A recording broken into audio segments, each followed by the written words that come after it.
Two friends just made a podcast. Two good friends just made a podcast.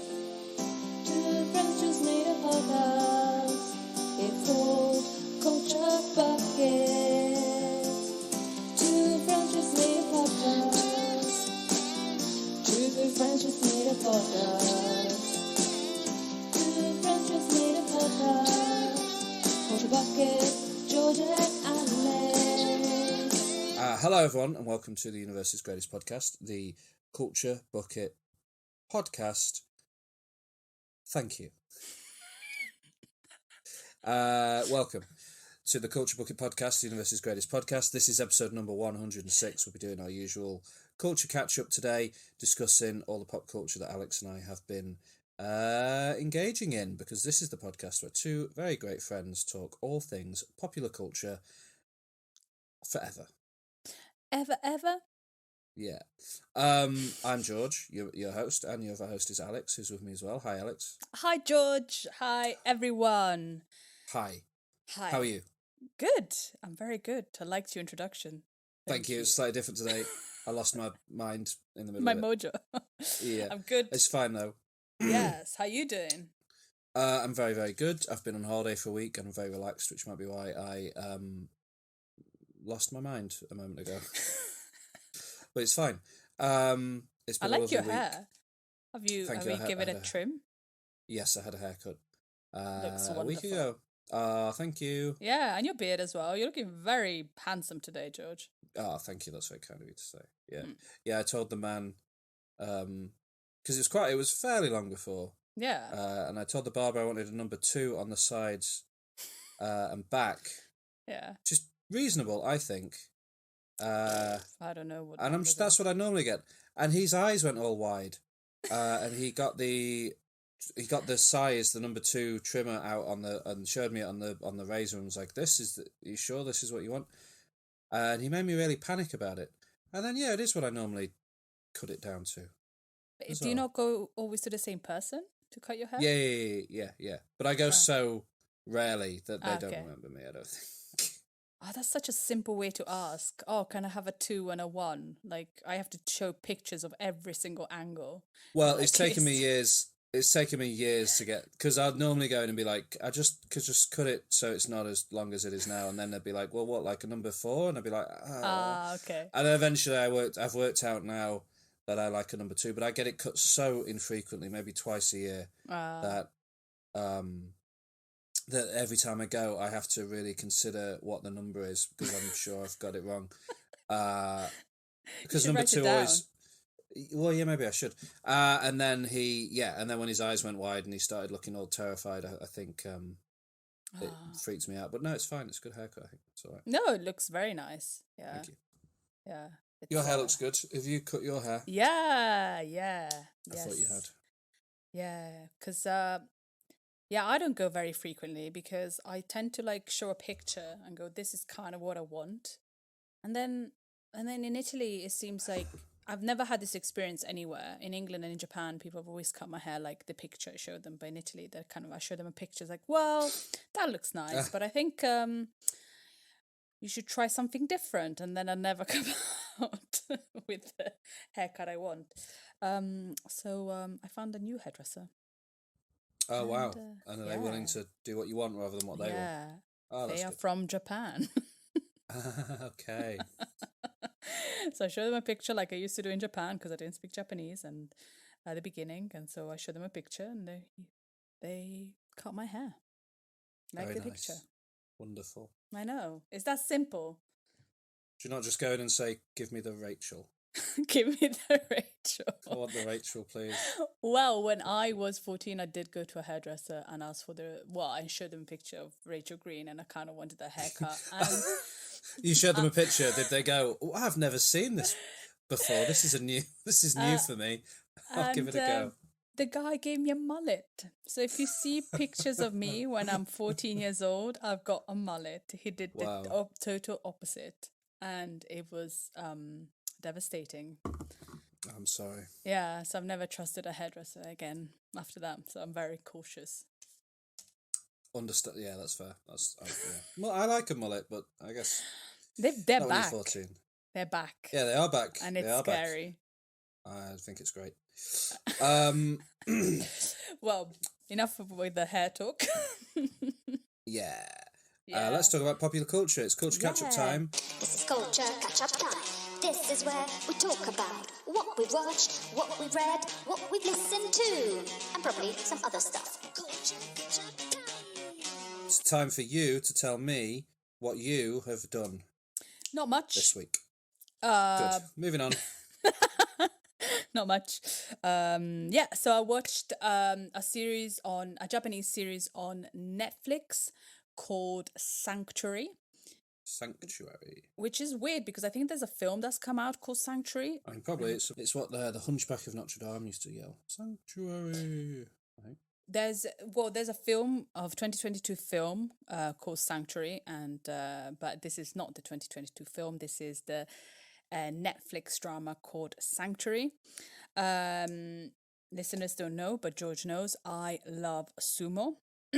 I have dragged George to see sumo wrestling competitions, maybe a couple of times. Accurate. Dragged. Were you not into it as much as I was? No, yeah, I did. I like it. It's a fascinating sport. And this Netflix series has come out, and I watched it all. And it's about, the main character is this kind of violent young man who in Japan they call him Yankees.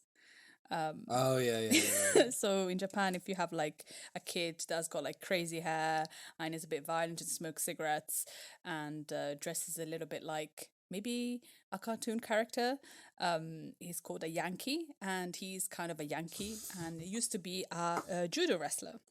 He's not having a great time in his family. His dad owned a sushi restaurant, which doesn't really tell a reason. The sushi restaurant is now closed, and the family has fallen apart. And let's say Kiyoshi, the main character, or Oze. It's weird because I want to call him Enno, and that's his sumo wrestler name. Because in sumo, once you enter a stable, you change your name. But yeah, he wants like how Dwayne Johnson is The Rock. Yes, that. Exactly. Yeah, it's exactly the same thing. And he is kind of doing petty crime to kind of raise money to maybe he's doing petty crime, and he gets scouted by this stable. Which is weird. They call them stables. To train to become a sumo wrestler, and it's basically the story of him being completely not wanting to be a sumo wrestler, but doing it just for the money, and then him kind of maybe getting into this sumo wrestler world. Is he the size for a sumo wrestler already? Yeah. He's definitely the size of a sumo wrestler. It's a fun show. It's very hard to. The beginning is really hard because everybody's so unlikable. His family, his father is struggling, but his mother is like a terrible person, and he is very reactive. So whatever happens to him, he's really angry. The main character of Enno, but it shows in a very dramatic way sumo training and kind of the dark side of sumo, because as spectators we watch sumo, we enjoy it, but there's also like kind of like a dark side of sumo where there's a lot of a hierarchy in the stables, but also when it comes to any sport there is also betting and gambling and people trying to make people win to win. There's lots of violent. It's very raw. It also shows like the day-to-day mundane things that the sumo wrestlers do. So let's say the oldest and best sumo wrestlers they're very big, so they get attended to by the younger sumo wrestlers, so from cooking to cleaning butts, and you see all of that. So it's a bit like, oh, it's a bit gross. But yeah, it's a fascinating series. Even if you speak Japanese, it's quite hard to understand because the main guy just speaks this like thick dialect that is like, when, classic Yankee kind of thick Fukuoka dialect, but it's fascinating, and the growth of the main character is wonderful, and it's a fun series to watch. I really liked it, and I would definitely recommend watching it. Sanctuary Sounds pretty good. Yeah, if you like sumo, is wonderful. This movie called Sanctuary sounds pretty good as well. Yeah, pretty steamy from the sounds of it. Oh, what does it say?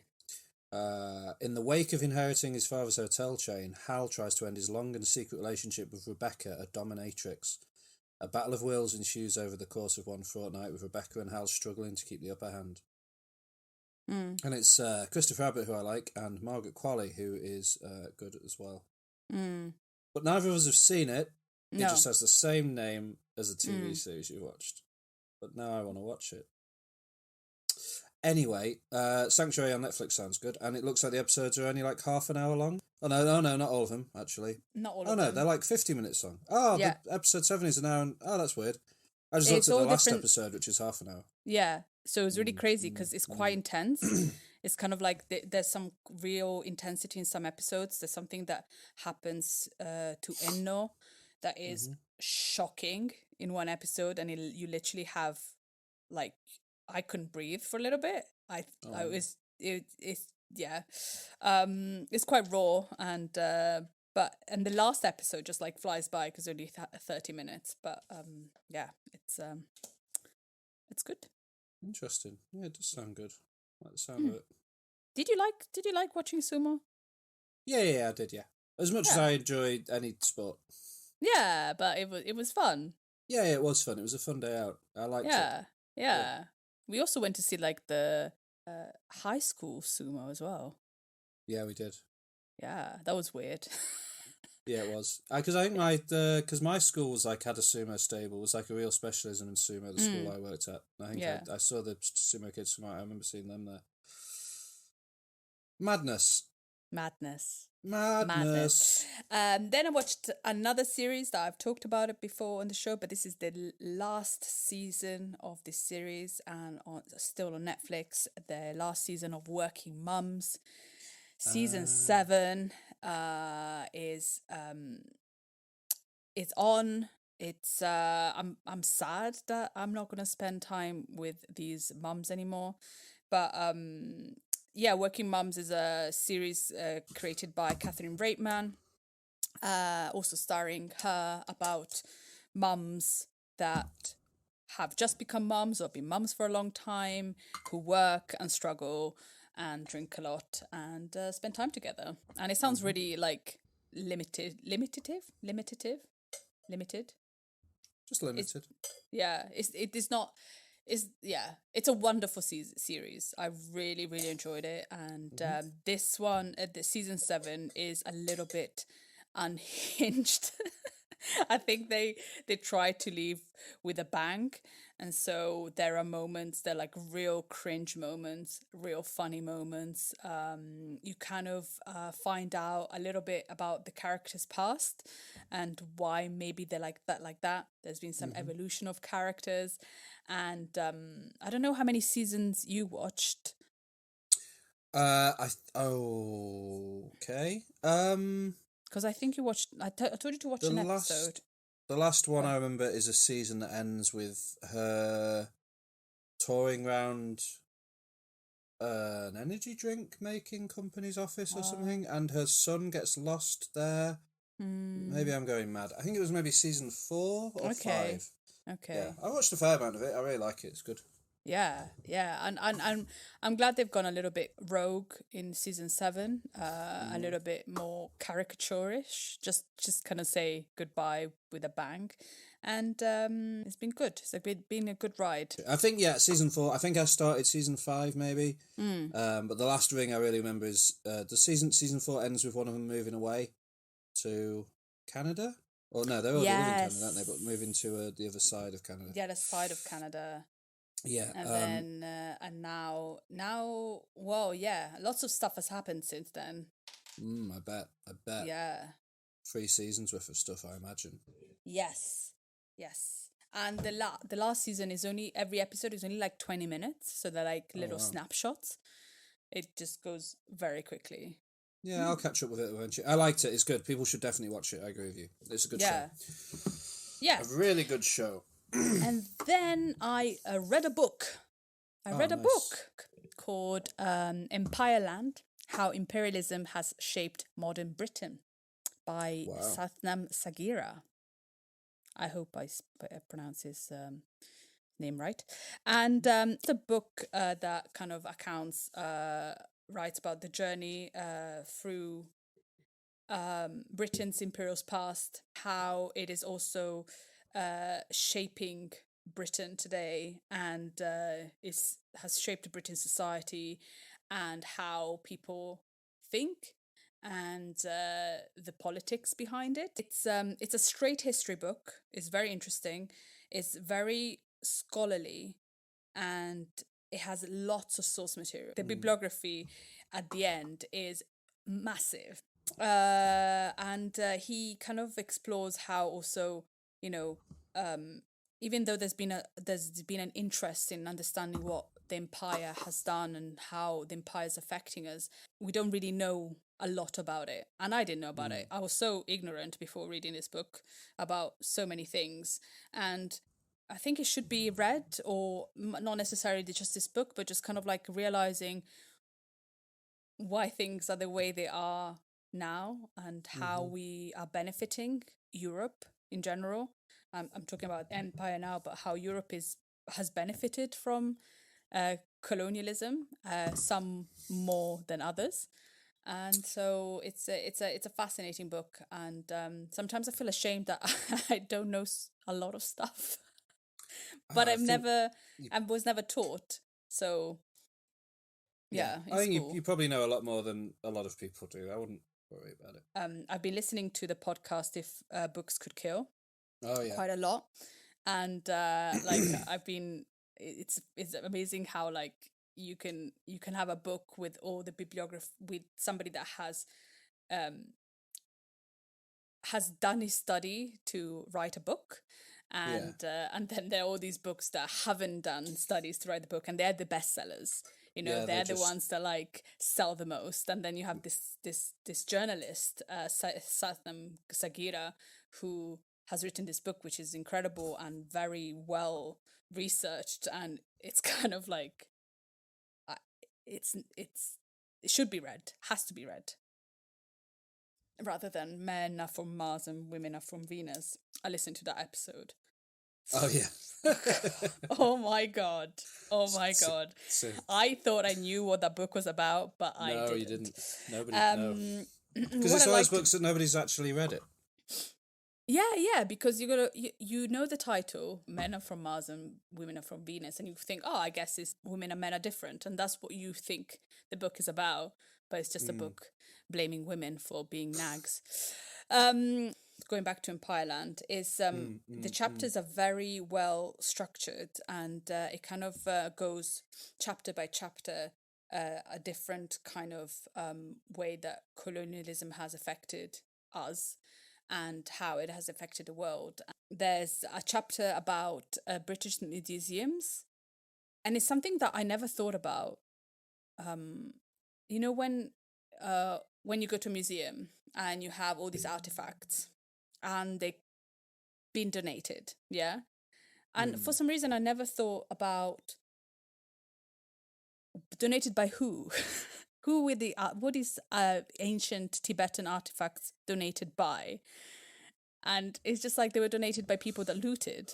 I never I don't know. It's just something that it's just something that I never thought about. And he explores the way that different countries want these artifacts back, but the museums go, but we don't think you can keep the artifacts as well as we can. And that's such a that's such a thing. Well, we're better than you are keeping these ancient artifacts that we looted too. It's interesting. It's kind of mind-boggling and fascinating. I really enjoy this book. Right. It does sound good. Yeah, and that's my culture catch-up. Because I've been listening to a lot of the podcasts that you. Oh, well, we can talk about that later. More in homework, yeah. Yes, and excited to hear your thoughts on that. Yeah. That book sounds cool. I'd like to read it. I struggle so much with non-fiction books, but which makes me sound like a baby. But I don't like non-fiction. It's time is limited, isn't it? Yeah. I quite yeah.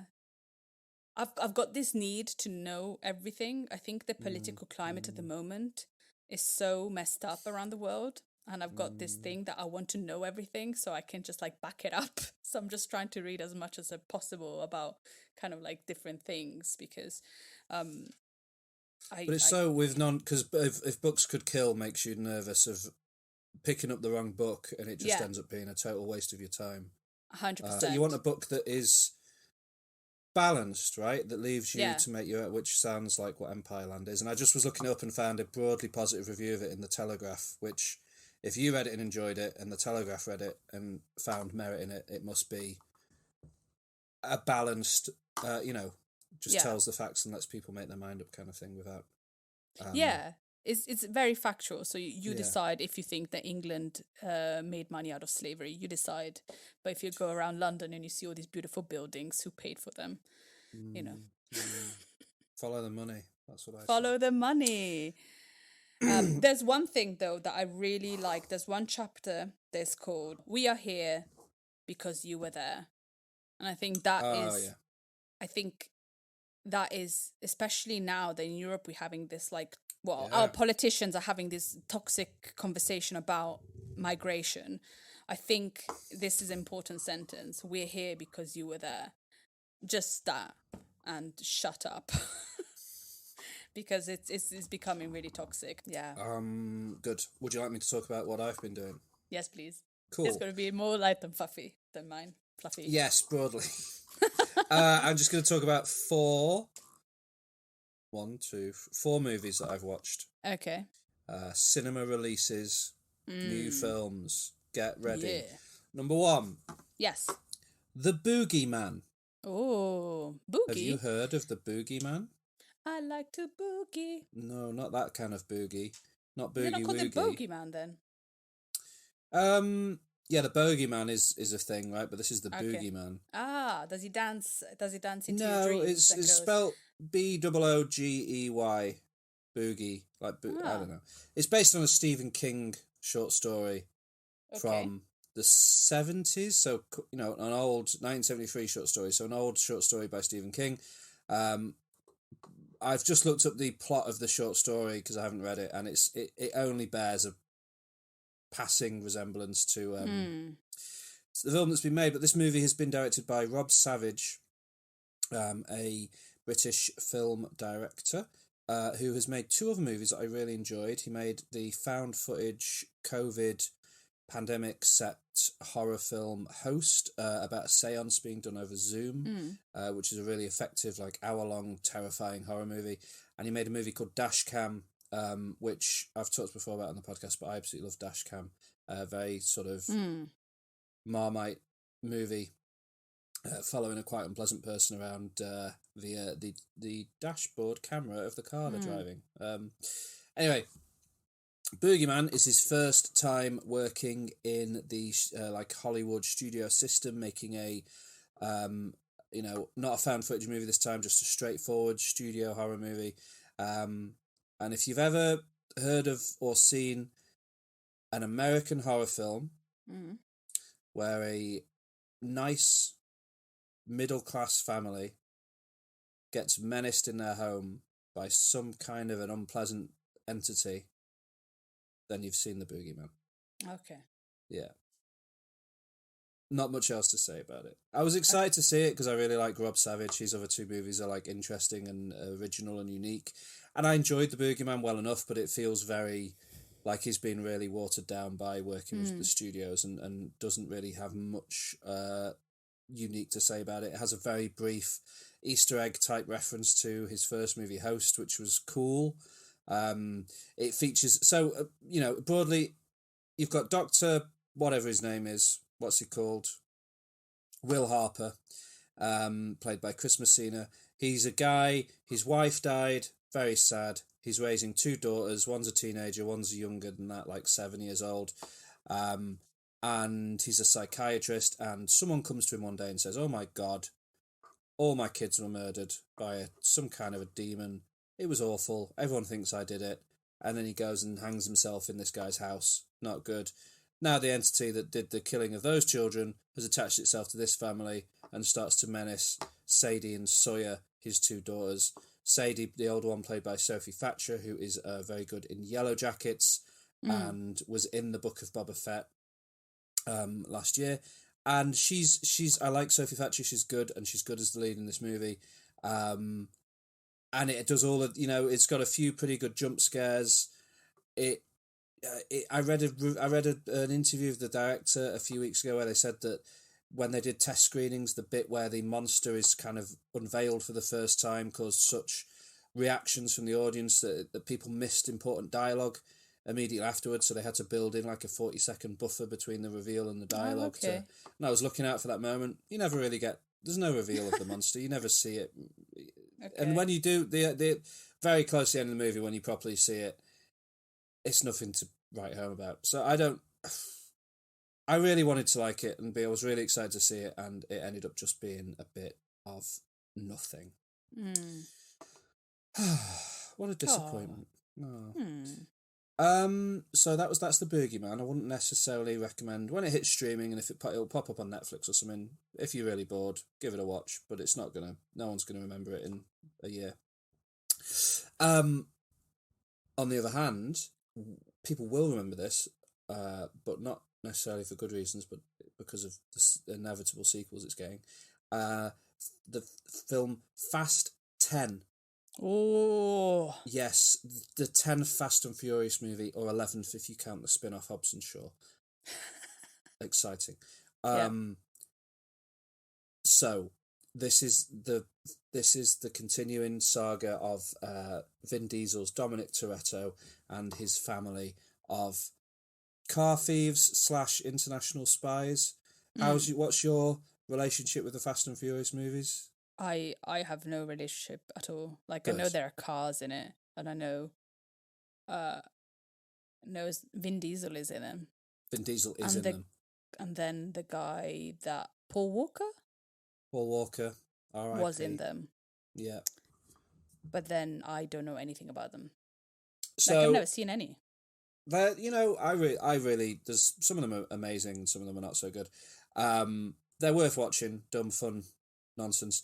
The first movie, The Fast and the Furious, back in 2001, I think, follows FBI agent Brian something, played by Paul Walker, who infiltrates a gang of street racers who at night go out and use their souped up street racing cars to rob. No, because they do the street racing night. So I guess in the daytime they go out and use their souped up street racing cars to hijack and rob. During the day? Yeah, during the day, to hijack and rob HGVs, heavy goods vehicles that are driving across, big desert type Route 66 remote areas of highway. And in the original movie, they're robbing these trucks to steal DVD and VHS players. So that's how long ago that movie came out. And then what? Sell them on the black market? I guess sell them on the black market. I guess nobody knows. But it's in the end, Paul Walker realizes that he loves Vin Diesel, like a brother, and sort of teams up with him. And then by Fast 5, they're in Rio de Janeiro and they're heisting a safe from a drug kingpin. And they heist the safe by it's this huge, enormous, it's massive. It's as big as a room. They drive two cars into the police station. The safe's being kept in, and they attach chains to either side of the safe, and then they just drag it out. And there's an amazing action scene where they're dragging this enormous safe through the streets of Rio de Janeiro, and it's smashing into buildings and pancaking police cars and all sorts of things.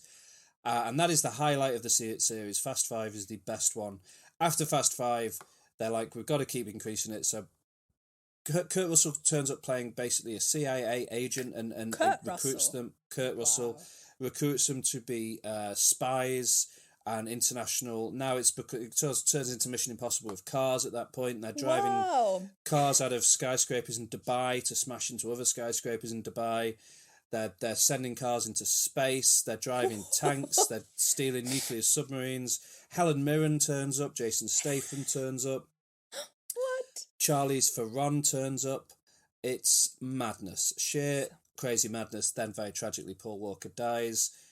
But they keep going. They use CGI and his brothers to construct the end of his performance in Fast and Furious 7. Everyone gets very sad. Wiz Khalifa does a song about it. Yes. Does he die actually in the film? No, he sort of goes, I want to be a dad now to my kid, and I'm going to drive off into the sunset while this very sad song plays. And then he drives off into the sunset, and Vin Diesel drives off in the other direction to continue having adventures. And then in each subsequent movie, there'll be a bit where, when it's getting really intense and dangerous and the bad guys are coming for them, Vin Diesel will be like, is Brian okay? Is he okay? And somebody go, yeah, he's gone into hiding with his kid. He's fine. And it's kind of all you get. And they do it again in this movie. Wow. Yeah, so that brings us to Fast 10. Fast 10 was going to be directed by Justin Lin, who's directed some of the best entries in the series. Like a week into production, Justin Lin quit the production. Pretty intense times. They ended up replacing him with Louis Leterrier, who directed the Transporter movies. Not a very good director. Very much a workman-like director, just churns out an action movie when you hire him. Whereas Justin Lin has a bit more flair and, can construct interesting action sequences. So it was a bit of a blow to lose Justin Lin, but it sounded like, the behind-the-scenes nonsense of the Fast and Furious movies is wild. That we've got all these, they have like contracts where they're only allowed to, it stipulates in their contract that they're not allowed to take more punches than somebody else in a scene. So that it ended up with The Rock and Vin Diesel having these fights where they had to take an exact equal number of hits. And neither of them could be seen to win, to protect the egos of the people involved. That ended in Dwayne Johnson quitting the franchise, and then Vin Diesel and Dwayne Johnson having big, like, genuine, like, it ended with the Dwayne Johnson like having a go at Vin Diesel's children, or so, like really getting personal with each other over social media. Because of punches.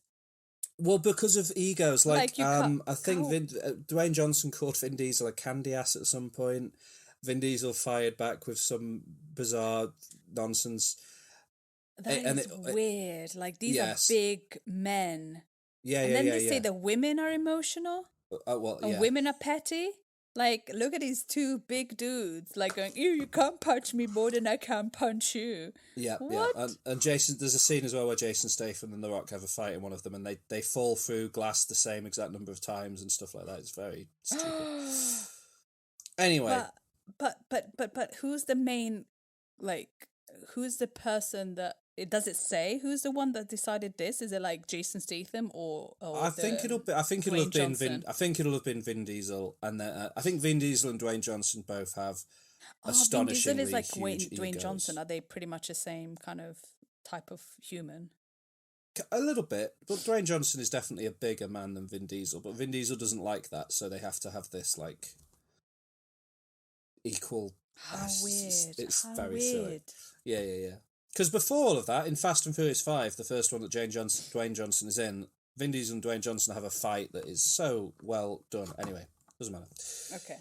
At the end of Fast 5, they kill the drug kingpin that they were robbing the safe from. They throw him off a bridge or something. This movie, Fast 10, opens, boom, they're all together as a family, they all love each other. Charlize Theron, who's the bad guy from like 2 movies ago, she turns up at Vin Diesel's home and she's like, I met the devil tonight, and you're like, oh my god. Cut to Jason Momoa, he's the new bad guy. Turns out Jason Momoa is the son of the drug kingpin from Fast 5, and he's back now for revenge. He's turned into the Joker in the meantime. He wears all this insane flamboyant clothing and giggles and laughs, and he's covered in rings. And frankly, I love him. He's the best thing in the world. Jason Momoa is so good. And he's all over this movie being utterly bizarre and weird. Yeah.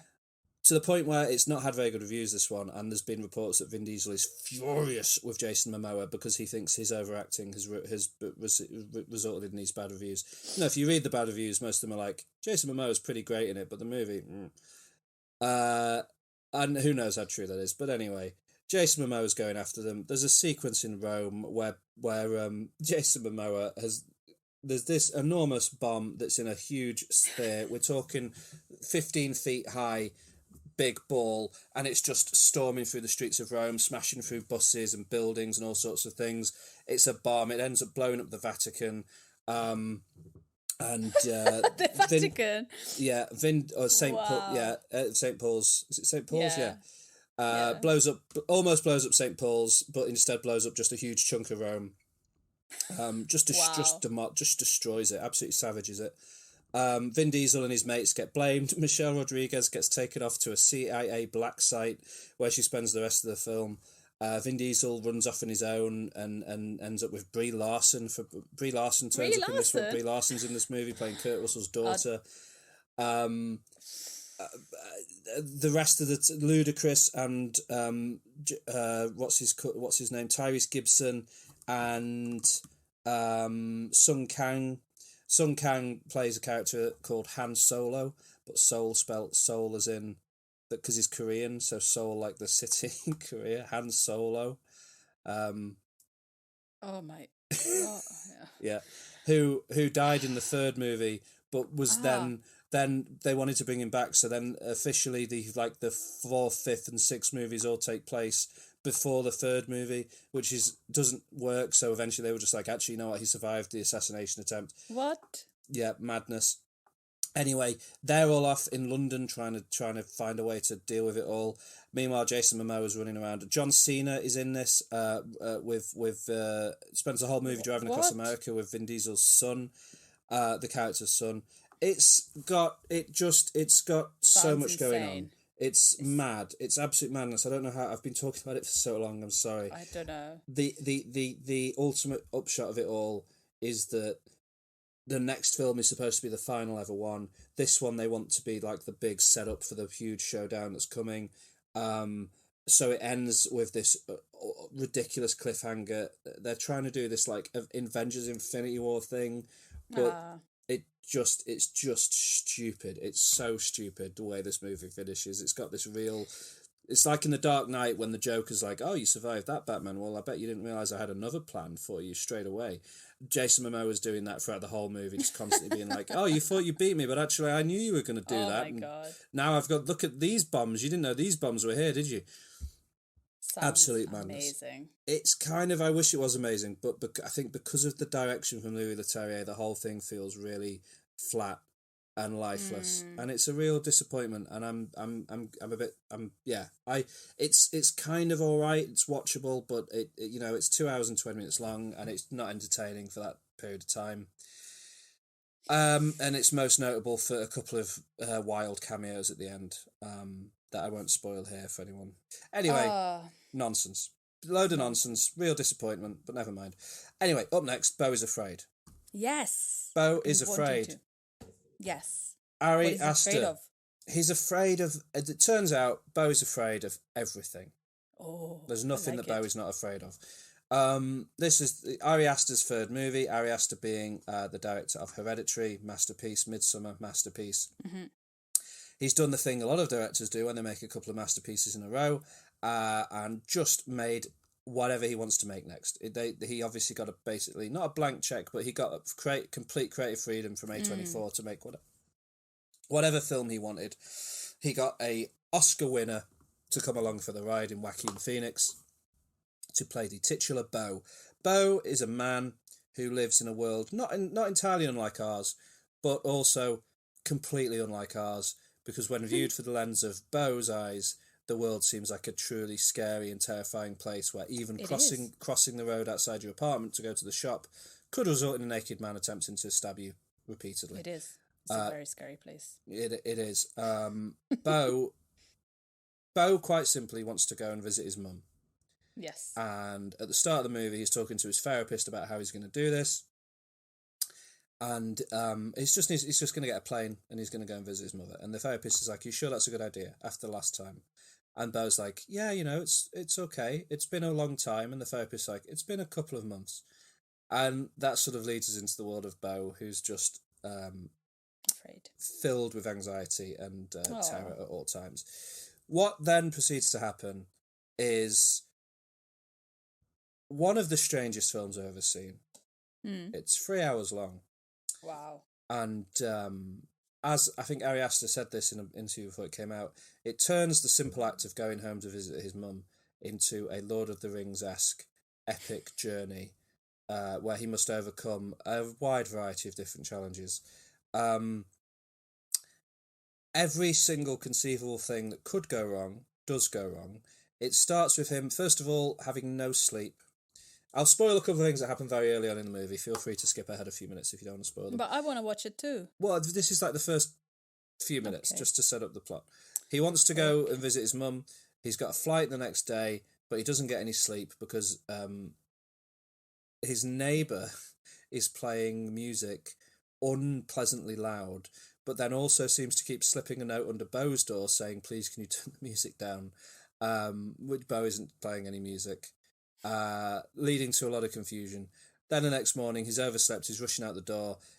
He puts his key in the door to lock the door, and he takes his suitcase out into the landing of his apartment block he lives in, but then he realises he's forgotten something. He runs back to get his ticket or something, and when he gets back, his key's gone, and his bag's gone.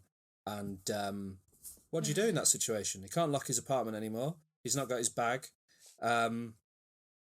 He panics, he doesn't know what to do, and from there it just spirals and spirals and spirals and spirals and spirals and spirals and spirals into sheer mad insanity.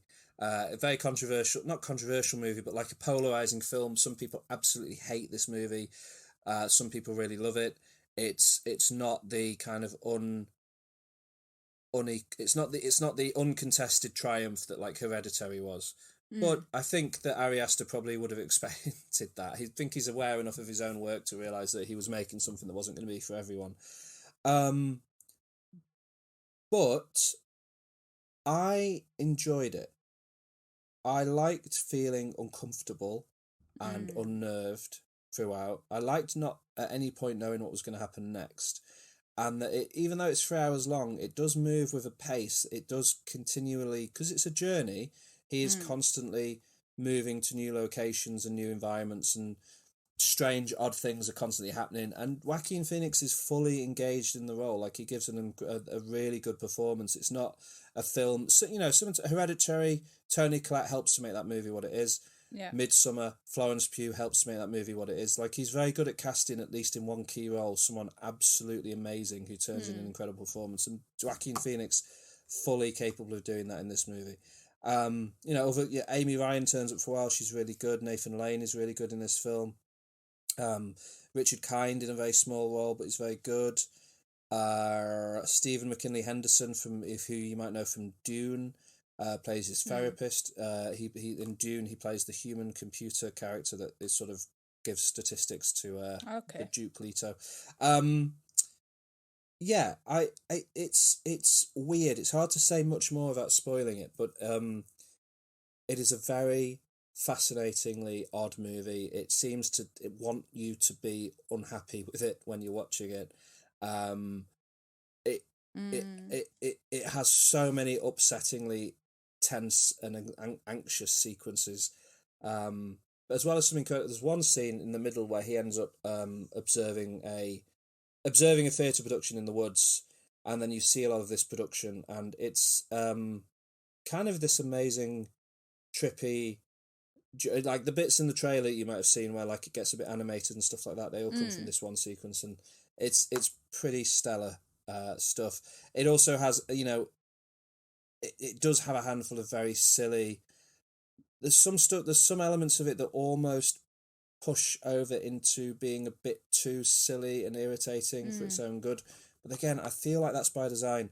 So yeah, I liked it. It's not for everyone, but I think it will definitely find an audience, and I'd recommend that people check it out, especially if you like art films or surreal movies. If you like Ari Aster's previous work, there's no reason not to try it out.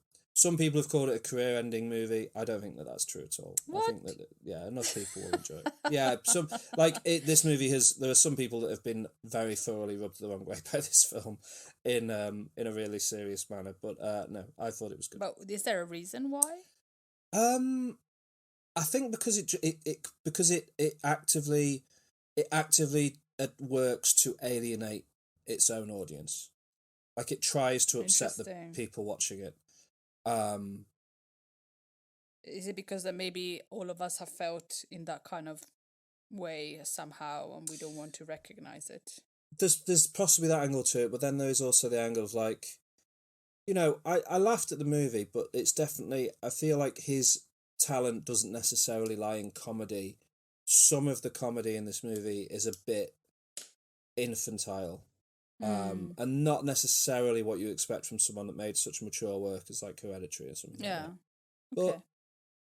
But, you know, it's 3 hours long. There's a lot of flavours on offer. So if you don't like what you're seeing, wait a couple of minutes and there'll be something else for you. And some of it is so, like, you know, some of it is so inexplicable and weird that I had to, you know, give it that. Anyway, the last film I want to talk about today is a big one. It is the latest superhero extravaganza to take over cinemas. It is Spider-Man Across the Spider-Verse. Oh, I didn't realise it was out. Yeah, it is. I'm sorry. It is out. It's a big deal. It is the sequel to Spider-Man Into the Spider-Verse, which you've seen, right? Yes. Yeah, so next week we're doing our top 5 Spider-Man movies, so I'm sure there'll be more time to discuss them. But yeah, sequel to Spider-Man Into the Spider-Verse, Spider-Man Across the Spider-Verse is now the middle part of what is confirmed to be a trilogy, with Spider-Man Beyond the Spider-Verse hitting cinemas next year, so we don't have too long to wait for the next one. This is written by Phil Lord and Christopher Miller and David Callahan. Phil Lord and Christopher Miller famously from making 21 Jump Street and then involved in the Lego movie, and, you know, they are good. They're good. They know what they're doing. Directed by Joaquim dos Santos, Kent Powers and Justin K. Thompson. Like, you know, animations tend to have, you know, multiple directors attached. Follows the continuing adventures of Miles Morales, Spider-Man, as he discovers more and more about the dimension traveling capabilities of being Spider-Man. But, you know, this has got a big cast. So we've got Shameik Moore plays Miles Morales, or Spider-Man. Haley Steinfeld plays Gwen Stacy, Spider-Woman. She's back. And in fact, the movie opens with a real focus on her character. She has a big role in this movie. And, you know, Haley Steinfeld gives a really good performance, as does Shameik Moore. Shameik Moore's awesome. Miles' parents have a really big, key, important role in this movie. Brian Tyree Henry, who you'll know from the show Atlanta, plays Captain, or not yet Captain, but Jefferson Morales, Miles' father, who's a police officer. Luna Lauren Velez, who I didn't realise from Dexter years ago, plays Rio Morales, Miles' mother. Then you got Jake Johnson returning as Peter B. Parker, the Spider-Man that mentored Miles in the previous movie. One of the big villains in this movie is the Spot, who's voiced by Jason Schwartzman, who gives an awesome performance. Oh, I love that guy. Yeah, he's all the way through. I was like, I really recognise that voice, and I really recognise it's something I enjoy. And then at the end, I was like, oh, of course it's Jason. Issa Rae plays Jessica Drew, or Spider-Woman. Oh, wow. Yeah, she's very good. Karen Sony, who is an Indian-American actor who is in the Deadpool movies as Dopinder, but has popped up in a bunch of other stuff as well. He plays Pavitar Prabhakar, who is the Indian Spider-Man. He's really good. He's like really, really good. There's a whole sequence set in Mumbattan, which is like Mumbai/Manhattan. Really good stuff. Daniel Kaluuya plays Spider-Punk, or Hobie, who's a Spider-Man that's a total punk, lives in a fascist Britain, and uses his guitar to fight bad guys. Oscar Isaac plays Miguel O'Hara, who's Spider-Man from the year 2099. The list goes on and on and on. Andy Samberg is in this as the Scarlet Spider, and he's very, very funny. It's it's got there's a lot of Spider-Mans in this movie. We follow Miles Morales is a year older. He's struggling with being Spider-Man. He's struggling with explaining his inability to focus on schoolwork and the rest of his life to his parents because he keeps disappearing to do Spider-Man things. Meantime, Gwen Stacy has been recruited by Spider-Woman, Jessica Drew, and Miguel O'Hara into the Spider-Verse, this interdimensional task force of Spider-Men who are all working together to deal with all of the anomalies that have been created by the Kingpin's big dimensional blast thing from the last movie. So they're travelling to all these other dimensions, and it opens with this one in Gwen Stacy's dimension. The Vulture has fallen in, but it's a vulture from like a Renaissance-inspired Italian dimension. And he's drawn like the what makes this movie so good is the animation style changes depending on what dimension you're in. So the characters retain their animation style when they move into another dimension. So in Gwen Stacy's dimension, she's suddenly fighting this vulture that looks like he's drawn on an old piece of parchment. These clear black lines in the style of like a Da Vinci drawing, and the vulture's whole costume and all his gadgets and stuff look like they've been designed by Da Vinci in the style of his sort of old drawings. Looks really, really cool and interesting. Spider-Punk looks like he's been drawn on old pieces of newspaper and stuff like that because it's the animation is incredible. It's one of the most well animated movies I've ever seen. Spider-Man Into the Spider-Verse, the last one, opened up a door for like all animation, lots of animations to attempt new and interesting ways of delivering animation styles. Like the Puss in Boots: The Last Wish recently with the storybook style that it used, and even the Mitchells versus the Machines a year or so ago changed up its animation style throughout the film. I really like that we're in this age now where not everything wants to look like Pixar or DreamWorks. Like especially Sony Pictures Animation is really trying new things, and Spider-Man Across the Spider-Verse really pushes it. It's a long film. It's 2 hours and 20 minutes long. I think I worked out it makes it the longest animated movie ever to come out of America. There's like a couple of Japanese anime films that are longer, but other than that, it's up there. But it works. It kept me hooked for the whole film. I really, really, really loved it. And it is fully and completely only capable of existing because of the sheer number of Spider-Man things that have been made over the years, because it is free to reference and pull in all of them and count all of them as canonical. There are references to Andrew Garfield, there are references to Tobey Maguire, there are references to Tom Holland, there's references to Tom Hardy's Venom movies. There's every single corner of the Spider-Man world is looked at and picked at in this movie, and it's incredibly, as a big Spider-Man fan, if you've played the Spider-Man game on PS4, there'll be a moment in it for you. If you've watched the recent Spider-Man cartoons, there's a moment in it for you. If you've absorbed any Spider-Man related content at all, other than the film Morbius, which it broadly ignores, you will have something. There'll be some little moment or Easter egg that you can pick up on. But at the same time, the story holding it all together is incredibly considered and well thought out and interesting, and not just good guy versus bad guy. It really examines what makes a villain a villain. It's great. So we know what's your number one for next week then? Not necessarily, but it's good. It's really good. But there have been some really good Spider-Man films already, right? Like it's tough. It's really tough. But I cannot wait to see Spider-Man Beyond the Spider-Verse next year because the step up. They're already releasing it next year. Yeah, they've made these two back to back, so we don't have long to wait for the the end of this trilogy. Oh, yeah, good Nice. stuff. Really good stuff. Yeah. That's all my culture catch up. Wonderful. Yeah, let's do some homework. Sit down at the back and be quiet and get out your book because it's time to discuss your homework. Now. You go first. You had to watch Laputa Castle in the Sky, and you can update me on any podcast you'll be listening to as well. So I had to watch Laputa Castle in the Sky, which is 1986. Yeah, 1986 Studio Ghibli film. Weirdly, Miyazaki got the name Laputa from Gulliver's Travels. Oh, right. Okay. But he didn't realise that he found out later that La Puta also means whore in Spanish. And so he was a little bit ashamed of the title. So, yeah. Just a little fun fair play. fact. And it's, you talked about it very well last week, but it's a boy living in this mining town, this wonderful mining town with no trees.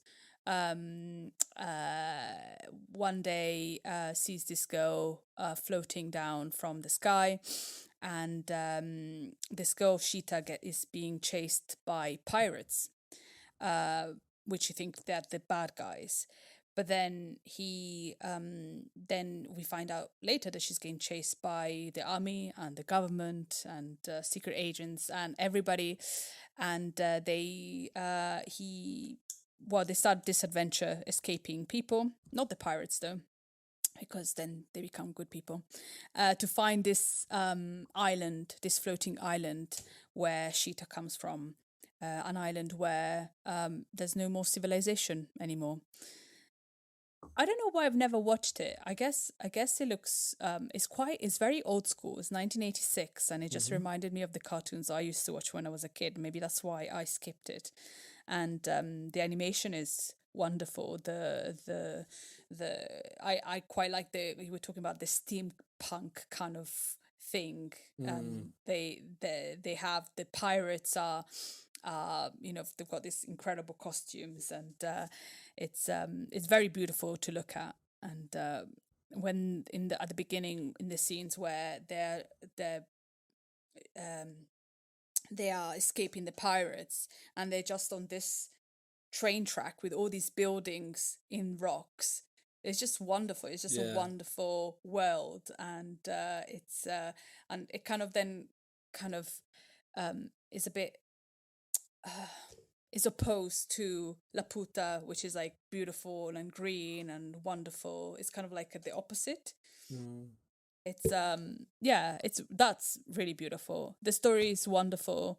It's all about greed again, and trying to a recurring theme for Studio Ghibli. Greed and trying to like achieve something because you want, not necessarily because you want to nurture it and make it accessible to everybody, but because you want it because of your greed. So it's and I felt like it was really felt here in this film, especially with those secret agents, those horrible secret agents, and it kind of it shows also the different kind of levels of evil. Like the pirates do what they do because of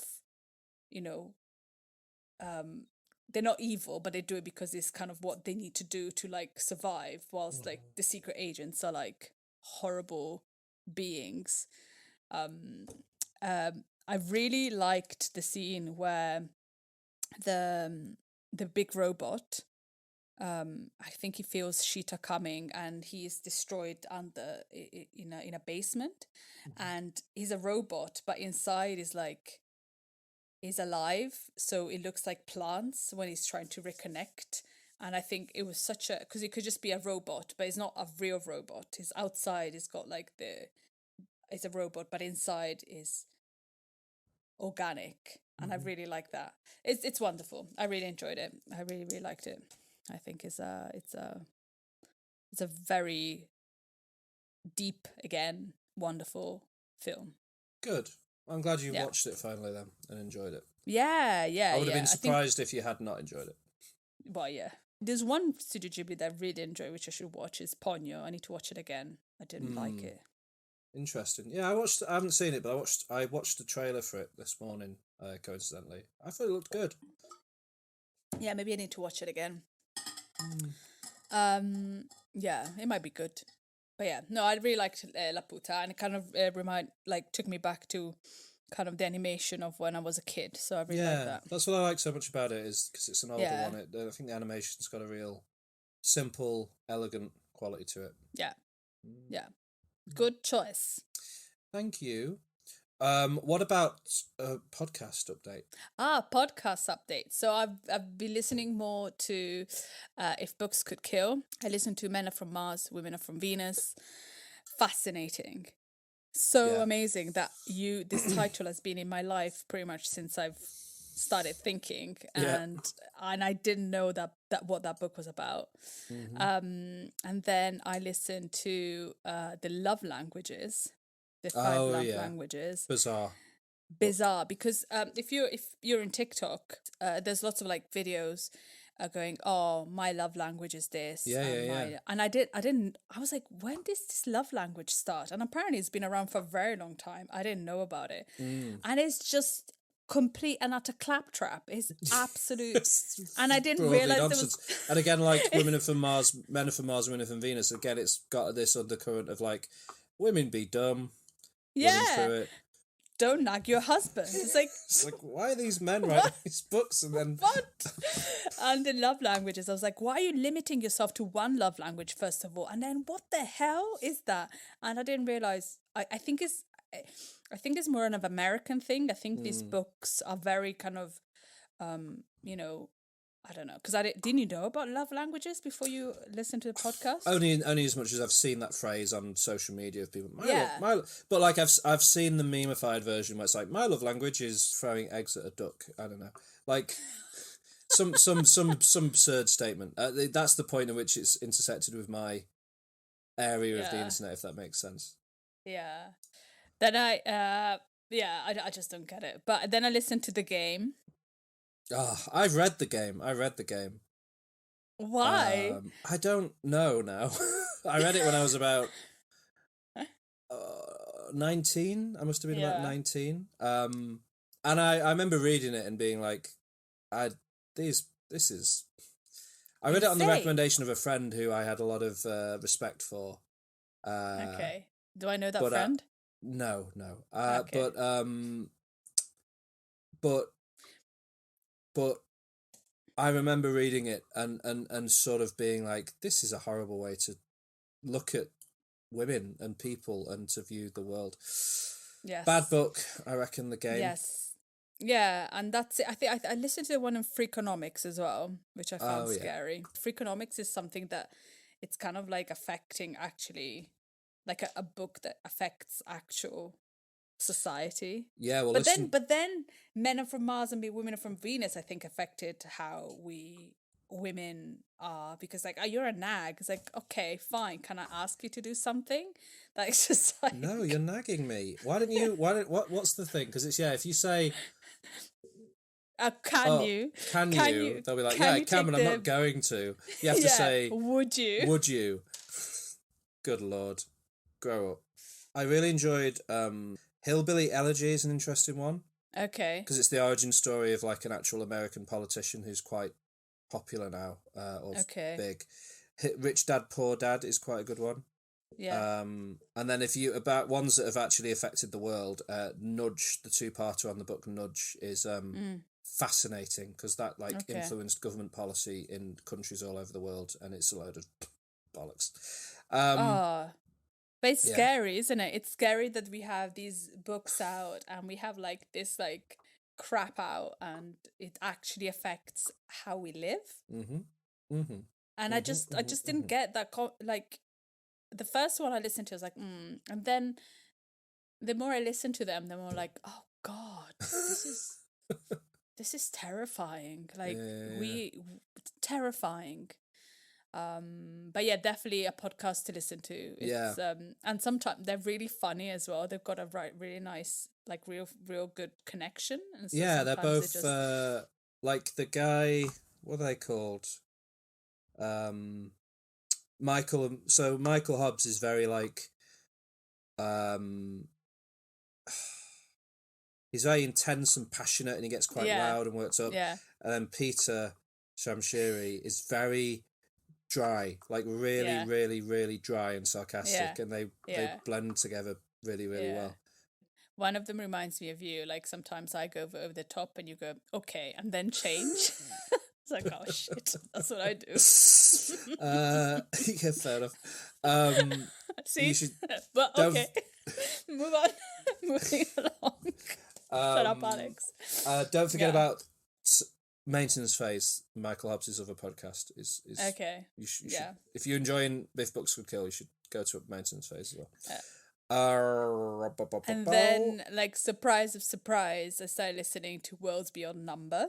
Oh, yeah. And fascinating, ridiculous. It's so good. Yeah. Like, I spent hours. I've had a bit of a artist block and kind of be like, ooh. But I started listening to it, and then after 2 hours, I did like a drawing, and then I just carried on listening to them, and they're amazing. They're doing World Beyond Numbers is what, like not board game. What do you call them? Tabletop role playing game. Thank you. Tabletop role playing game, and Worlds Beyond Number isn't a tabletop role playing game. No. So Worlds Beyond Number is a podcast about 4 people. Yes. Playing a tabletop role playing game. Yes. And they're in this world, and stuff happens. Yes. And sometimes I don't know what's happening because I'm not. Any bits that particularly stood out as confusing that I can help elucidate, or? I don't know, because it's well, first of all, like, are they going off a script, or are they because I don't play tabletop, that's why I'm confused, because I don't play tabletop role playing games. So I assume they are rolling dice, but we don't hear them rolling dice. But sometimes you do hear them rolling dice. They're only rolling dice, really. They're only rolling dice when Brennan, who's the game master, will tell them to roll for luck or roll for perception or something. The rest of the time, the world, the sort of Ghibli inspired world because this Worlds Beyond Number is going to be a whole load of games they're going to play together and to tell stories. But the first one is The Wizard, the Witch, and the Wild One, which is set in this world that they have made. Like Brennan Lee Mulligan, who's a very very intelligent person, has created this world in collaboration with Erika Ishii, Abria Iyengar, and Lou Wilson, who are the other pre-hosts, to have this adventure in. And he's come up with the world, the characters, the map, the magic, everything that exists in this world is kind of from their heads. They'll have agreed off mic, this is my understanding, they'll have agreed off mic the basic shape of the story they want to tell. Okay. Brannon will then go off and come up with the set pieces and the things that can happen in an episode. Yeah. But then when they sit down to record together, it kind of is this improv. There's no script. It's almost improvisational, where Lou, Erica, and Abria, the pre-characters they're playing, they will react to and decide on things to do and have conversations that will impact and influence the direction the story moves in. And Brannon just has to improvise. Insane. Yeah, it's an incredible. Which is insane. Yeah, it's incredible, isn't it? It's insane, and it's so entertaining, and they're so emotional about it. They're really invested in it, and it's fascinating. And I don't understand everything, because fantasy for me is like a different, I'm not very good with that. But they're so engaging that it's really fun to listen to them. And there are some things that happened, and I got sad. They had a fight in episode 3 or 4. Oh, on the boat. On the boat. Yeah. But then I got confused there. I was like, what happened? Are they dead? Who's dead? Who's not dead? So so they're using Dungeons and Dragons 5th edition as their like engine that's powering their game. Okay. And in Dungeons and Dragons 5th edition, when you have a fight, if you run out of hit points, you have to start rolling. I can't remember what they call it, but you have to roll dice each time it comes around to your turn again, and it's a 20-sided dice. If you roll between 1 and 10, that's a critical fail, or it's a fail. Okay. And if you roll between 11 and 20, then it's a success. If you roll 3 fails first, then your character dies permanently. if you roll 3 successes first, your character stabilizes and can't fight anymore, is still at 0 HP, but is in a coma basically. And when the battle ends, can be revived and healed up, which lends it genuine stakes. Because characters can just die, and then they have to the story just has to kind of improvise around this character suddenly being gone. But nobody died. Nobody died. It's a funny fact because it starts off with I can't remember the name of the characters. There's Ursulon's the wild one. Yeah. And then I can't remember the wizard and the witch, but Erica, who's the witch, she tries to like blow powder in the face of this thing that's attacking her to try and make it sneeze. Yeah. And Braddon, who's the DM, is basically just like, no, that's not. That does nothing, and he kills you immediately, and it's a really intense moment. And then they start dropping character a little bit and being like, "What are you doing? This is the first combat we've been in." And you can tell they all really get on, and they are genuinely friends, and they love each other, and it is. I'm glad you're enjoying it. I wasn't sure whether you'd get into it, so I'm glad you have to. But it must be like, and they have no embarrassment of being emotional or saying whatever they want to say. They're so free, which is it's quite wonderful. Yeah, I do enjoy that about it. Bloody hell. Having that mind would be incredible. Yeah, no, I'm really enjoying it, and it's helping me a lot, like trying to be creative, so it's a pretty good podcast. Very long though. It's like episodes are like between 1 hour and a half and 2 hours. Yeah, but I mean, in this genre of what's called actual play podcasts and shows and stuff, like episodes can easily be 3 hours, 4 hours long. Wow. So they've managed to be quite, because it's, it's down to how the improv goes, and especially whenever there's combat, because you have to roll the dice and it can take ages, so those episodes can really can drag out. But no, I'm glad you're enjoying it. Is that it for podcasts? Yes, I still haven't gone to your number one, which was the Weekly Planet. Yeah, or the one about video games. That's okay. It's not going anywhere. Yeah.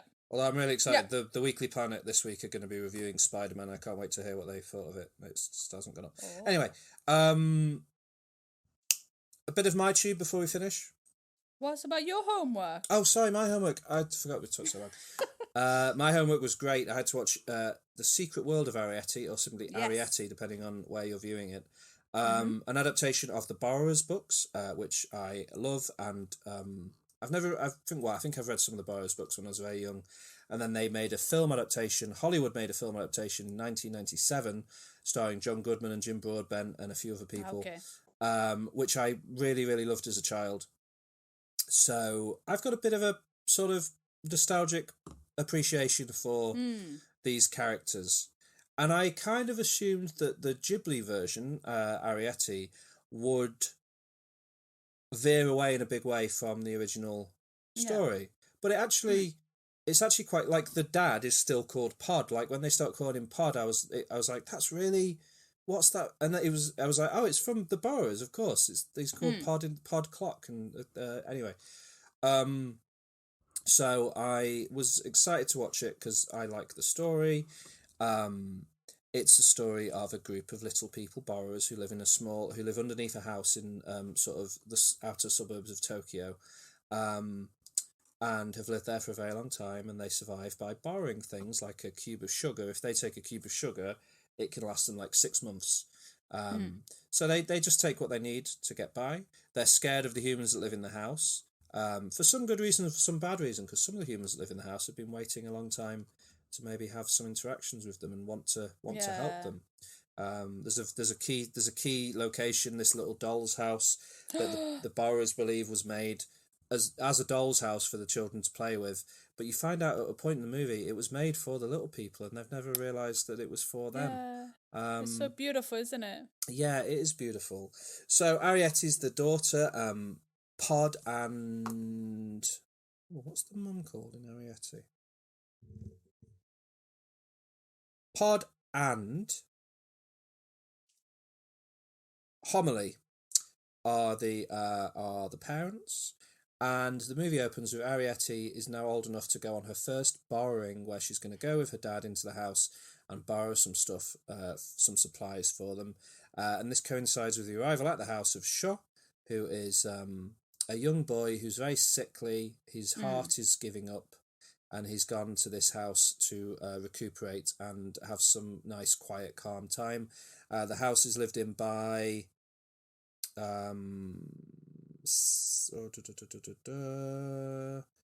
Sadako, who's his great aunt, and her housemaid Haru.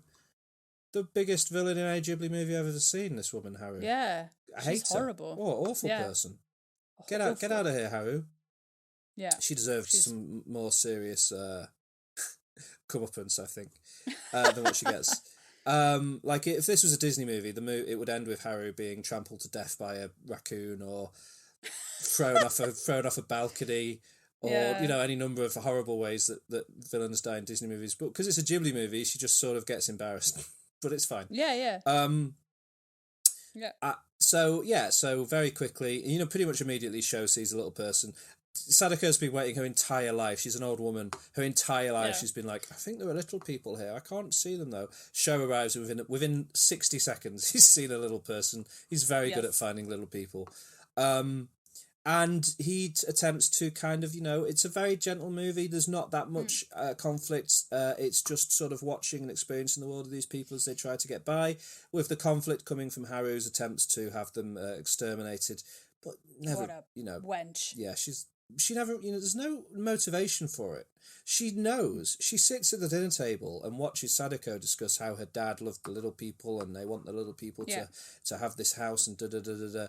And Haru gets wind of little people and is immediately just like, kill them, I reckon. They're all over the place. Horrible. Anyway. And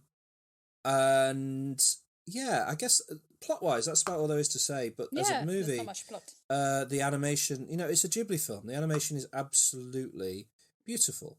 It's gorgeous, and this tiny world they've created is pretty stunning. The little pin that Ariete uses to defend herself, and when she's climbing up the curtains with the little hooked earrings, using earrings as like grappling hooks and stuff, and it's a beautiful movie. I really, really enjoyed it. I don't really have anything bad to say about it. It hits that exact, the best Ghibli movies, kind of like Totoro and others, have this perfect blend of like wonder and slight melancholy and sadness at like the passing of time and the loss of innocence and stuff like that. And Ariete hits the nail on the head with all of that stuff.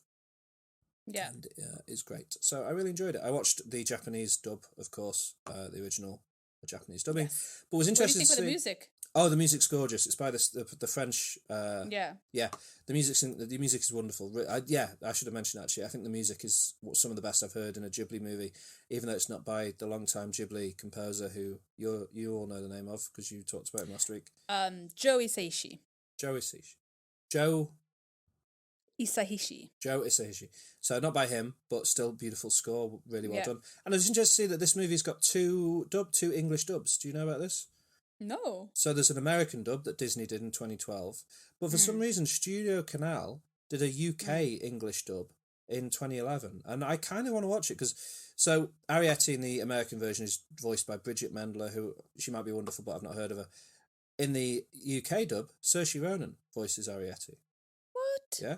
In the American dub, Sho is voiced by David Henry, who, again, I don't know who that is, and they changed the name to Sean.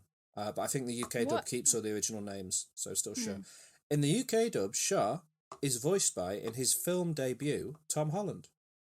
What? Yeah. Homily, the mother, in the American dub. I mean, this is interesting, actually. In the American dub, Homily is voiced by Amy Poehler from Parks and Rec, etc. Okay, yeah. In the English dub, Olivia Colman. What? Yep. In the American dub, Pod, the dad, is voiced by Will Arnett, which is interesting because I think at that point Will Arnett and Amy Poehler were probably married still in real life. They might have, I'm not sure quite when let's find out. They broke up in 2016, so yes, they would have still been a married couple, playing a married couple in this film. But in the UK dub, Mark Strong voices Pod. Mark Strong? Yeah, Mark Strong. And then... the gangster. Well, yeah, I know, he always plays a bad guy, doesn't he? But obviously not in this one. Yeah. And then the other character's not so fascinating. But in I think her final film role, Geraldine McEwen, who's a great English actress, had a very long career. She voices Haru. But in the American dub, Carol Burnett voices Haru, who we know from the show about the... Right? Is it her? Am I thinking of? Am I thinking of somebody else? No, I'm thinking of Carol Kane. I don't know who Carol Burnett is, sorry, but I'm sure she's great. Anyway, just interesting. I'd be interested to see the UK dub because of all of those voices involved. It sounds like it'd be pretty good. But yeah, the one I watched was wonderful. I really liked it. Thank you for making me watch it. Yay! Excellent. Okay, bit of MyTube. Yeah. Quick bit of MyTube. Are you...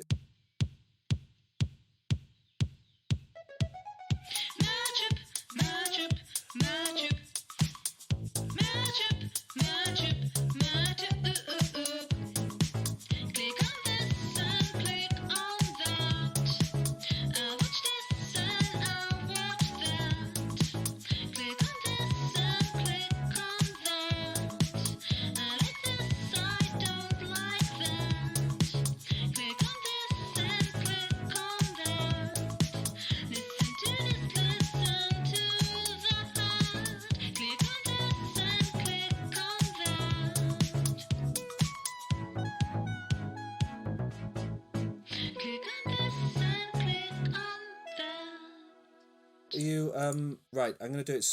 do you have anything to share? No. Okay, I'm going to do it slightly differently. I'm going to give you 4 colours and you're going to pick a colour. Okay. Okay, the colours are green, pink, orange, I know what a pink is. Orange, and red. Yeah. Okay, let's go for red first. Oh, wow, okay. I just typed red into YouTube as if that was going to bring it to me. Right, so I'll be interested to know what you're thinking of this controversial thing. Is it a movie? Is it a trailer? It's a trailer, but not for a movie. Oh, TV series. A TV series. Have you finished, by the way? Have you finished watching Beef? No, I haven't because of going on holiday and things. Yeah, I'm in the middle of it still. I will finish it. Okay. Sorry. I'm looking forward for you to tell me what you thought about the last episode. I will. Okay, so I actually wanted to watch the trailer of this, but I waited. George is showing me the trailer of The Idol, which is it a film or a series? It's a TV series. It's on HBO. And it's made by that guy that made Euphoria, Sam Levinson. Yes. And everybody was like, ooh, it's bad. Well, maybe it's not. Very controversial behind the scenes stuff. What happened? Well, it's been created by The Weeknd and Sam Levinson. It was every episode was meant to be directed by this lady director, whose name I don't remember, but she ended up being fired or leaving it. I'm not quite sure which. Let me see if I can find anything.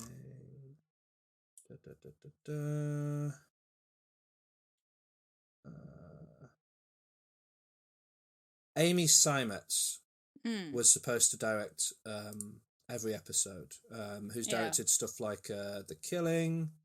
Oh no, hang on, no, she's an actress in The Killing. All right, she's an actress and a director. Interesting. Okay, anyway, Amy Seimetz was going to direct every episode. Yeah. And it was supposed to be about a young pop star who gets indoctrinated into a cult run by The Weeknd, who starts to manipulate her, etc. Or not run by Abel Tesfaye's character, not The Weeknd. Yeah. It ultimately, she left the series as director. Sam Levinson took over as director, and they basically redid the whole thing. And the behind the scenes stuff is that, like, The Weeknd had decided that it had too much of a feminine viewpoint, and he wanted it to be more about his character and less about the cult stuff and more just about him running her career as a pop star or something. And it seemed like it kind of was, and it was, Rolling Stone did this big article about all this behind the scenes stuff and basically really criticising it as being a really awful, sordid, sleazy thing. and no one's quite sure what to make of it. And then it's premiered in Cannes the other week, and it had some positive response, but then quite a lot of negative reviews as well, and nobody really knows Okay. what. And I don't really know what to make of it. So let's watch the trailer, and you can see what you think. You ready? Okay. Then let's go. Okay. So Johnny Depp's daughter, which is Lily Rose Depp. Indeed. She is the idol, I guess. She's a pop star. Going to she's a having all kinds of fun. Yes. Clubbing. Just be you. Easy. I'll just do that. Okay.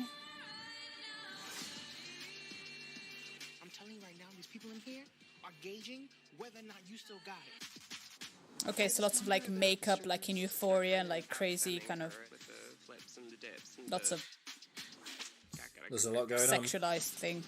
You're too distracted. Is that The Weeknd with short hair? That is The He Weeknd, looks yeah. super weird. He does. They're taking drugs, of course, Do you feel this right now? Oh, thank you. and I think I just fell in love with you. okay.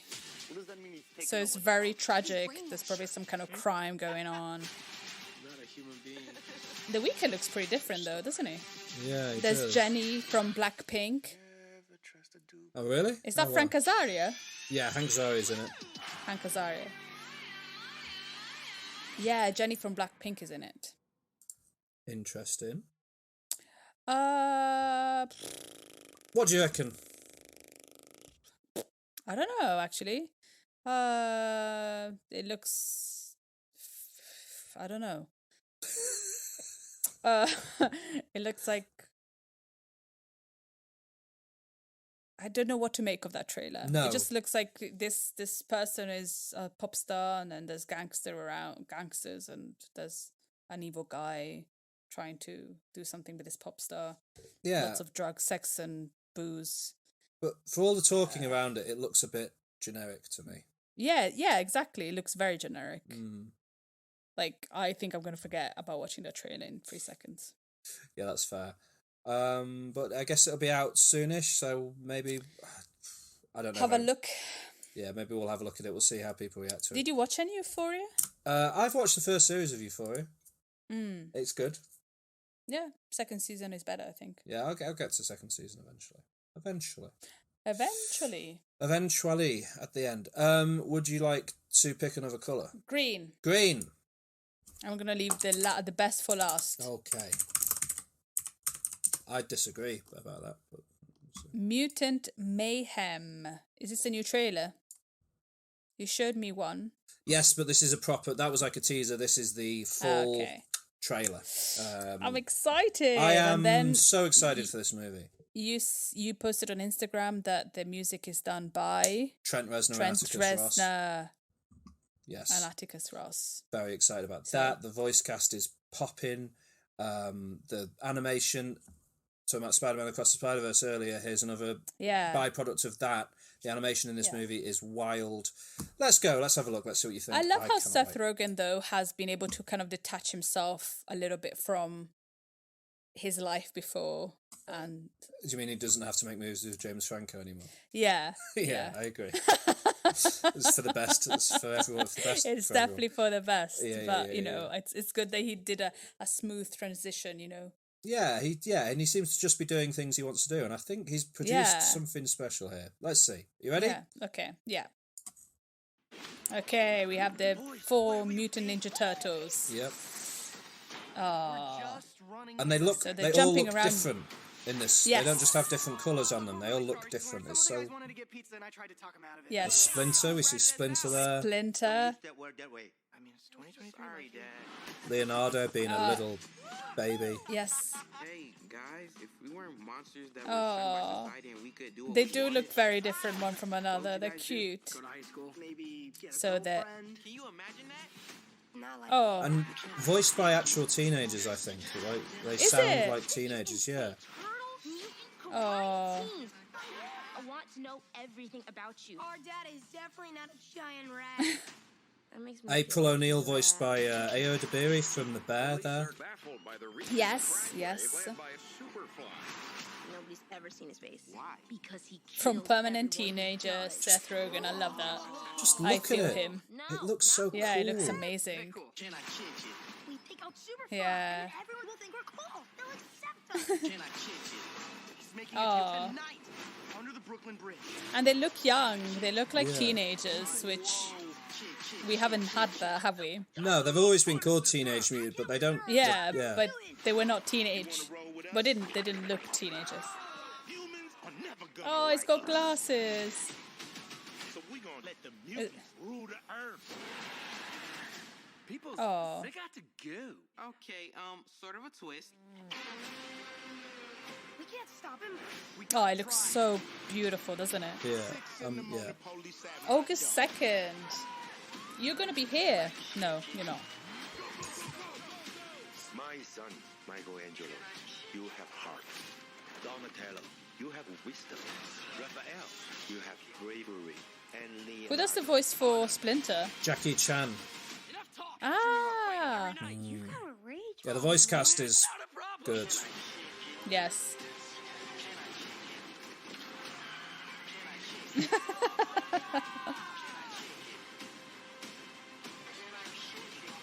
Oh.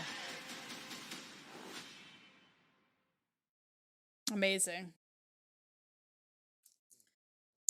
Very exciting. Yeah, what do you reckon? Yes. You reckon it's going to be good? I think so. It looks beautiful. I think it's going to be entertaining. I think it's going to be good. So I can assume the pink is Barbie. Hey! So I'm going to go for orange. Orange. All right, what do you think orange is? Any guesses? Orange. Is it a film? Your baby. Orange. It's the film. Oppenheimer. Oppenheimer. I have no interest in this. Neither did I until the latest trailer, which Okay. I think makes it look like it could be. I don't know. We'll see. I just, there's already enough darkness inside of me. No, that's very true. But, you know, Christopher Nolan knows what he's doing. Cillian Murphy's a Yeah. great actor. There's a good cast in this thing. Yeah. I mean, it's out on the same day as Barbie, and I know which one I'm going to see first, but still, let's have an open mind. Are you ready? Yeah. Oppenheimer is the Poco is happening. Apocalypse, isn't it? The Poco, yeah. The Poco. Oh, that guy from Josh and Greg and Josh, whatever. Oh, really? Yeah. Okay, something has exploded and it went orange. From Christopher Nolan. Everything is in black and white. There's black and white scenes and colour scenes, I think. Against the Nazis? Is it... What? Is it set... Yeah, I mean, do you know who Oppenheimer is?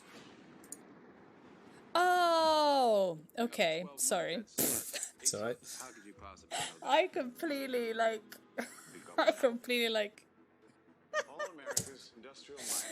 You know when you see a word and it doesn't make sense. Yeah. Okay, now that I know it. Okay, yeah. Matt Damon. Matt Damon. Let's go recruit some scientists. Okay. Because I completely didn't associate the name with the film. Yeah.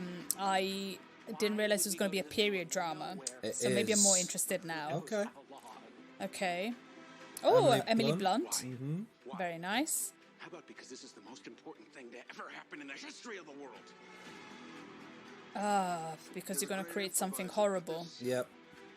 I'm so stupid. Oh my gosh. Oh. Okay, there was Albert Einstein. Yep. Chances are near zero. Yeah. Near zero. What do you want from theory alone? Zero would be nice. Yeah. This is a matter of life and death. Oh my god. I don't think I could watch this film. I mean, it's going to be incredible, but I think it's going to be really... That's happening, isn't it? Oh my god. The world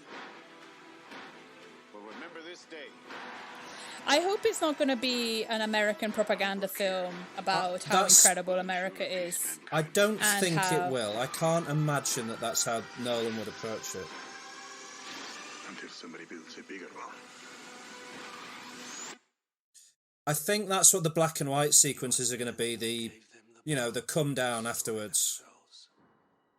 And the world is not prepared.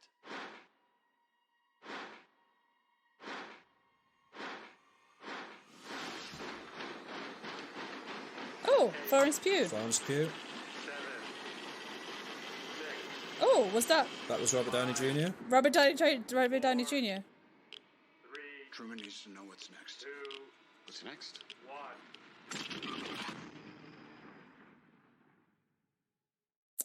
Wow.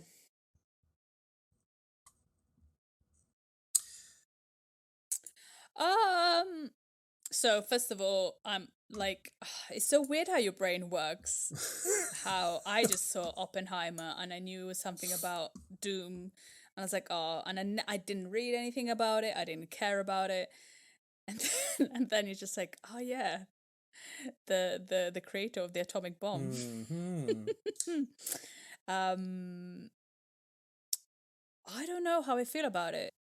It's a horrible. It's one of the most awful. It's just about the most awful thing humanity has ever done. Yeah. And the movie needs to. Yeah. But just to show an unhinged human being doing this. Yeah. It just kind of diminished. I don't know. Like movies could be so powerful. If the movie can powerfully work as another, thing to deter people from using these things and from engaging in this kind of thing, then maybe it's all for the good. I'm interested to see the movie. Yeah. It's not a story that I have a big affection for because it's horrible. But yeah. I think it does look like, it's got an incredible cast, and Christopher Nolan doesn't just make American military propaganda movies. That's not what he does. So I don't think that that's what it'll be, but we'll see. I'm interested to see it. There must be a reason why he's wanted to make it. Are you ready for Pink? Yeah. Something I think brighter. I watched this trailer, but it's so good. Yeah, so I'll watch it again. Let's have a look. Oh, the foot of Barbie in a pink world. So from what I got. Can I come to your house tonight? Oh, go on. Sure. I don't have anything big planned, just a giant blowout party with all the Barbies and planned choreography and a bespoke song. You should stop by. So cool. It's just so Barbie, isn't it? Yeah. So this is the best day ever. It is the best day ever. So is yesterday, and so is tomorrow, and every day from now until forever. When I was watching this trailer the other day, I thought it felt a little bit like Don't Worry, Darling. Okay, I guess I can see that actually. In the Barbie version, in the Barbie universe. That might be related. Cold shower, falling off the roof, and my heels are on the ground.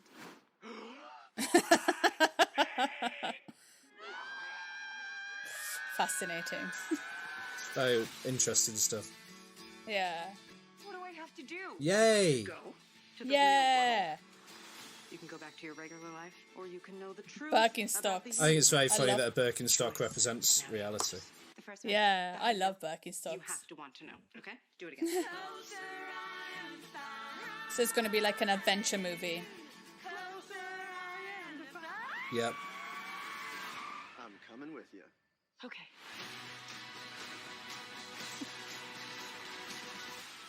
I'm intrigued on how it's going to work. What's going on? Why are these men looking at me? Yeah, they're also staring at me.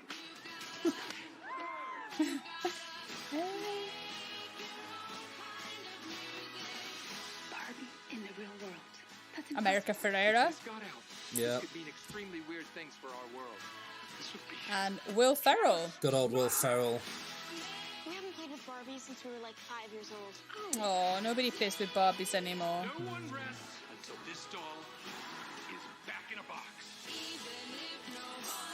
It just I looks wonder mad. though. Eh? It just looks so mad. Yes. Humans only have one ending. Get that Barbie! Ideas live forever. Yeah. No, I won't let you do just one appendectomy. But I'm a man. But not a I doctor. love Can I this talk bit. to a doctor? You are talking to a doctor. I need a clicky pen? No. A sharp thing? No. There he is. Doctor! Somebody get security. I wonder if like the Barbie world is going to be just at the beginning, and then the rest is going to be. I don't know, because they've got so many people playing different Barbies. Yeah. I'm certain that can't be it. But also, Mattel have agreed to make a movie about Barbie where they're the villain, it seems like, which is also bizarre. Like, I remember Margot Robbie saying she read the script and was like, "This is great, but they'll never let us make it." And then she said they did let us make it. Like, I can't wait to see what it is. Well, the thing is, Mattel, even being the evil people, they're going to make so much money out of this. Well, yeah, I mean, maybe they were like, we got to do something to... But also, I like the way it says, if you love Barbie, this movie's for you. If you hate Barbie, this movie's for you. Yeah. Like, they're just being very open and honest about the state that Barbie, the current perception of Barbie in the world. Yeah. It's exciting. Yeah. And it's weird that this movie that everyone's talking about as having such an incredible script kind of looks the same as the Lego movie in some ways, about, like... the Lego, the toy that goes into the real world, and and Will Ferrell is the guy, the bad human guy. Like, it's the Lego. Like, Will Ferrell had the same role in the Lego movie. Really? Oh yeah. So it's okay. Bizarre. I'm fascinated. I can't wait to see it. It should be hopefully good, and even if it's not good, it will be interesting. Definitely. Yeah. So. Good times. Right, well, that's MyTube's Culture Catch-Up. We've talked for ages. It's been a big episode, but lots of stuff to discuss. Do you have any recommendations for people to finish on? Yes. Watch Sanctuary, the Netflix series, and definitely have a look at Empireland, How Imperialism Has Shaped Modern Britain by Sanghera. Good, and please also, while you're doing all those things, go and rate and review us everywhere you can, please. What's your recommendations? You keep forgetting about yourself. Well, I wanted to just get that in. It's really important. My recommendations are Spider-Man Across the Spider-Verse and Beau is Afraid. Watch both of those things. One of them, I guarantee you'll have a good time. The other one, I guarantee you won't have a good time, but it's a good film on that nevertheless. Rate and review us everywhere you can, please. In-app, Spotify, Apple Podcasts, wherever you can. Tell people about us. Get your friends listening to us. We'd love to have more listeners. Please, please, please do that. You can go and buy us a coffee if you'd like as well. All the links to do all of those things are in the show notes for this and every episode by going through to our link tree. So do that, please. And it's been a pleasure. It's been episode 106. Next week, episode 107, we'll be celebrating the release of Spider-Man Across the Spider-Verse even more by doing our top 5 Spider-Man films ever. Exciting times. Yes. Yes. Good. Right. Thank you so much. Love you and goodbye. Thank you. Love you. Bye. Bye. Bye. Bye. Bye. Bye. Bye. Bye. Bye. And bye. Bye. And bye. And